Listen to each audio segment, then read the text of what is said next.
रामकृष्ण हरे. सज्जन हो, आपणा सर्वांना माझा प्रेमपूर्वक नमस्कार. आज आपणापुढे अहिल्या उद्धार या विषयाचा हा भाग सादर करीत आहे. ऐका. वेद कालापासून तर आता संत कालापर्यंत महिला पुरुषांच्या बरोबरीने आहेत. मग ते व्यावहारिक क्षेत्र असो किंवा पारमार्थिक क्षेत्र असो. पारमार्थिक क्षेत्र वेदकालापासून आत्तापर्यंतसुद्धा महिला विषयी थोडं गांभीर्यानेच लोक घेत होते. महिला यात नको. भजन कीर्तनासुद्धा आत्तापर्यंत महिलांनी कीर्तन करायचं नाही, अमुक नाही तमुक नाही वगैरे अशा गोष्टी तेव्हापासूनही कमी अधिक प्रमाणात चालू होत्या. पण महिला कधीही मागे राहिल्या नाही. गार्गी, मैत्रेयी या वेदकालीन स्त्रिया, तर आता संत कालामध्ये मुक्ताबाई, जनाबाई या सगळ्या महिला त्या योग्यतेच्या की ज्यांनी वाङ्मय तयार केलं, ज्यांनी आचाराविचारामध्ये संतांच्या बरोबर म्हणजे पुरुषांच्या बरोबरीने त्या स्थित्या प्राप्त करून घेतल्या, अशा महिलांच्याबद्दल आज अहिल्या या महिलेबद्दल आपणाला चरित्र सांगणार आहे. म्हणजे प्रेरक असं चरित्र त्या महिलांचं आहे. एक सुभाषित आहे. अहिल्या द्रौपदी सीता तारा मंदोदरीस्तथा पंचकन्या स्मरे नित्यम महापातक नाशनम.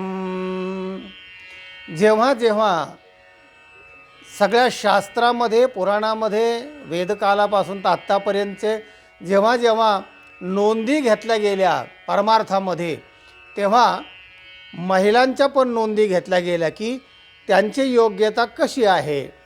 तर या 5 महिलांच्या नोंदी या श्लोकामध्ये घेतलेल्या आहेत. त्यात पहिला नंबर आहे अहिल्या, दुसरा आहे द्रौपदी, सीता, तारा, मंदोदरीस्तथा. या 5 कन्या, या 5 जर स्मरण जुरी नुसतं यांचं केलं तरी महापातक नाशनम असं शास्त्रकार म्हणतात. आता कोण ही अहिल्या आणि काय तिच्या चारित्र्याचा, पावित्र्याचा, पतिव्रतेचा किती प्रभाव होता, किती ती सुंदर होती आणि तिचा शेवट कसा झाला आणि पुन्हा उशापित कशी झाली, या संदर्भात आजचा जरा हा व्हिडिओ आहे. अहिल्या ही ब्रह्मदेवाची मानसकन्या. ब्रह्मदेवाची मानसकन्या असल्यामुळे तिचा जेव्हा विवाह झाला, तर पूर्वीचे विवाह कसे असायचे की ते स्वयंवर, स्वतः वर वरायचा, म्हणजे त्या मुलीला तो वर पसंत पडला पाहिजे. आताही सुद्धा ती पद्धत सुरू झालेली आहे. मध्यंची परिस्थिती अशी होती की काय नाही, पुरुषांनी ठरवायचं आणि ते लग्न जमवायचं. आता तशी पद्धत नाही राहिली. यांनी फक्त त्यांना अनुमती द्यायची, सगळं ठरवायचं, पसंती वगैरे सगळे. मिया बेबी राजी तो क्या करे काजी. काजीचं काही चालत नाही, पत्रिका काढण्याचं काही चालत नाही, आईवडिलांचंही काही चालत नाही. त्यांची मुलाखत झाली आणि त्यांना एकदा पसंती झाली किंवा लग्न ठरलं. आत्ताची पद्धत स्वयंवरासारखीच जवळजवळ सुरू झालेली आहे. जवळजवळ हा शब्द जरा अधोरेखित करा. सर्रास पद्धत अजूनही नाही, पण अशी बरीचशी पद्धत सुधारक झालेली आहे. तेव्हा ही जी स्वयंवर पद्धत होती, तर जेव्हा या अहिल्याचं स्वयंवर मांडलं गेलं तेव्हा अट अशी होती की पृथ्वी प्रदक्षिणा करून जो कोणी अगोदर येईल त्याला ह्या अहिल्यावर वरमाळा घालेल. तर मग काय हो, इंद्र देवांनी सुद्धा ते सगळे तिथं ते स्वरूप आणि ते सगळं माहीत होतं, कारण ते ब्रह्मदेवाचीच मानसकन्या असल्यामुळे मदनाचे वरदान तिला. सुंदर ती होती, ब्रह्मदेवाचीच कलाकृती ती सगळी. आणि मग सगळ्यांनी भाग घेतला, देवादिकांनी सुद्धा, ऋषीमुनींनी सुद्धा. ज्यांना ज्यांना ही बातमी माहिती झाली त्या सर्वांनी स्वयंवरामध्ये भाग घेतला. आणि भाग घेत असताना झालं, गौतम ऋषी जे होते, ते गौतम ऋषी त्यांच्या आश्रमामध्ये गाय व्याली होती, प्रसूत झालेली गाय. तिला त्यांनी प्रदक्षिणा घातली आणि बसले होते. त्यांना माहिती होतं की व्यालेल्या गाईला प्रसूतीच्या वेळी जर एक प्रदक्षिणा घातली तर पृथ्वी प्रदक्षिणेचं पुण्य मिळतं, पृथ्वी प्रदक्षिणा घातल्याचं पुण्य मिळतं. तर त्यांनी ते केलं आणि बसलं होतं. नारदाला ही बातमी माहिती झाली. नारद लगेच ब्रह्मदेवाकडे गेले, म्हणले असं असं आहे, गौतमांना हे तुमची कन्या दिली पाहिजे, कारण त्यांनी असं असं पुण्य केलेलं आहे. झालं. तस्मात शास्त्रम प्रमाणंते कार्य व्यवस्थितौ. म्हणजे शास्त्र प्रमाण असल्यामुळे ब्रह्मदेवाने आपली कन्या म्हणजे मानस कन्या अहिल्या त्या गौतम ऋषीला दिली. दिल्यानंतर तो गौतम ऋषीचा मोठे भव्य दिव्य आश्रम, हजारो शिष्य तिथे आश्रमामध्ये अभ्यास करायचे आणि मोठा आश्रम हा सगळा चालत असताना अशी काही घटना घडली की त्या आश्रमामध्ये जे सगळे लोक होते तर दुपारच्या वेळेला आश्रमाच्या जवळून नदी गंगा वाहत होती.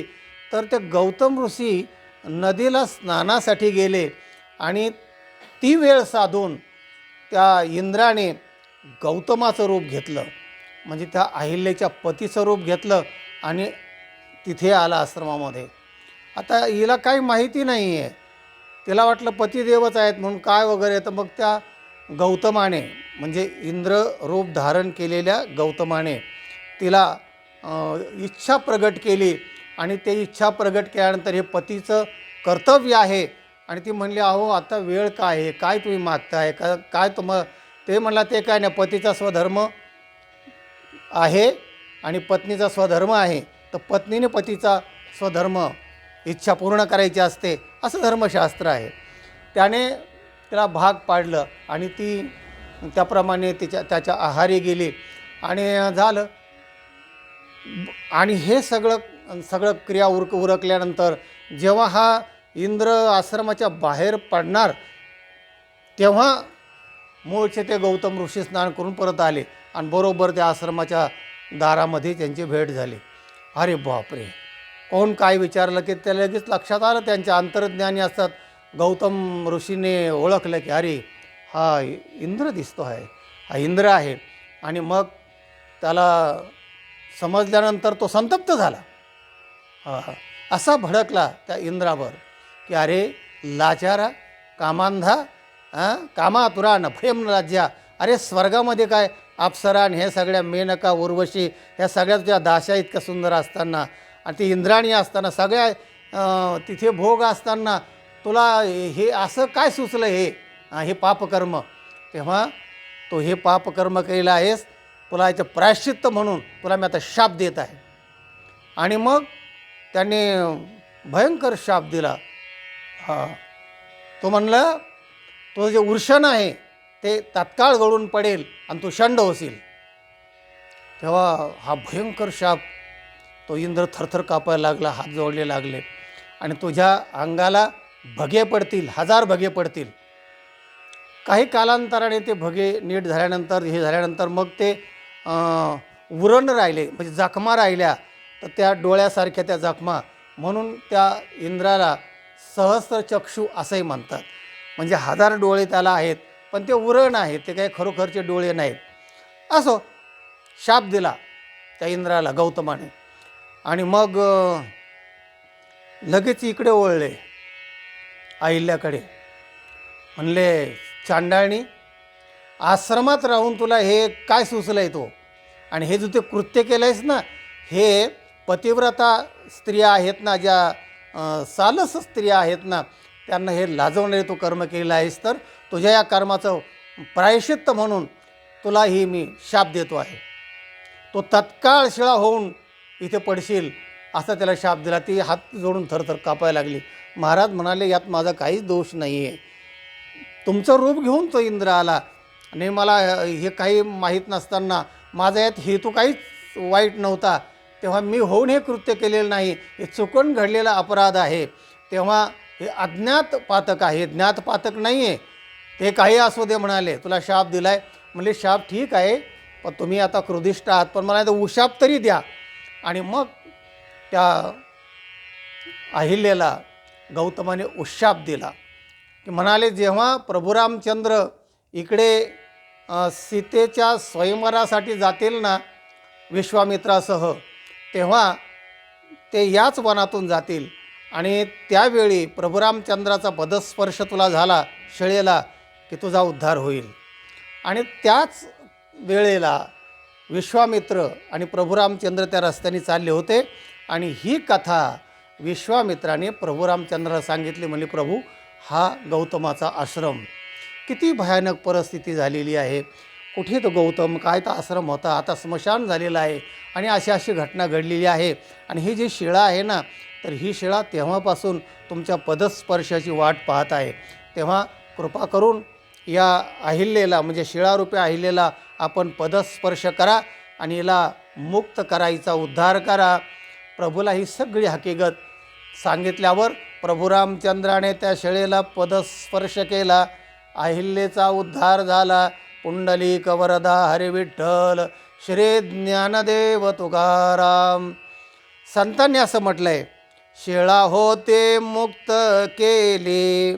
प्रभूची कृपा, शिळा होती, प्रभूने पदस्पर्शाने मुक्त केली. थोर कीर्ते वाखा नेली, लंका दहन केले, हनुमंत काशाने. तेव्हा असा हा अहिल्या उद्धार. ती अहिल्या तर पुण्यश्लोक अहिल्याबाई होळकर, असा हा दोन अहिल्यांचा संगम मुद्दाम सांगण्याचा मी प्रयत्न केला आहे.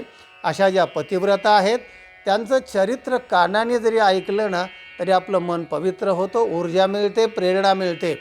आणि असं हे अहिल्याबाईंचं चरित्र आहे, म्हणजे अहिल्याचा उद्धार आहे.